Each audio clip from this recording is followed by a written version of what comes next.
அது இயந்திரமான அந்த வாழ்க்கையை சுற்றிட்டே இருக்கீங்களே, எத்தனை பேர் அமைதியான சூழல் தனிமையில் உட்காந்து இயற்கையை ரசிச்சிருக்கீங்க?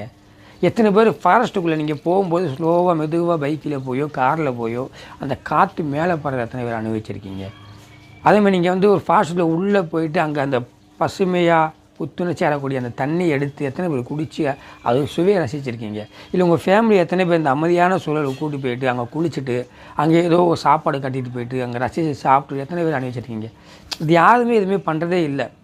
எல்லாமே அவசரம், எல்லாத்துலேயும் அவசரம், ஒவ்வொன்றிலையும் அவசரம். அதுக்கு என்ன குறுக்கு பாதையோ அதை தான் கண்டுபிடிச்சிட்ருக்குமே தவிர நம்ம எதையுமே முழுசாக அனுபவிக்கிறதே இல்லை. ஸோ ஒவ்வொரு மனிதனும் இந்த பிரபஞ்சம் சொல்கிறத நீங்கள் கேட்கணும் அப்படின்னா நீங்கள் இயற்கையிலேருந்து ஒவ்வொரு விஷயத்தையும் நீங்கள் கவனிக்க நீங்கள் இந்த பிரபஞ்சம் சொல்கிறத கேட்க ஆரம்பிச்சிருவீங்க. ஏன் நிறையா பேர் வாழ்க்கையில் சக்ஸஸ் பர்சனாக இருக்காங்க, நிறைய பேர் ஏன் தோல்வி அடைகிறாங்க அப்படின்னா சக்ஸஸ் பர்சன் ஒவ்வொருத்தவங்களும் காலையில் 5 மணிக்கு எந்திரிச்சிருப்பாங்க.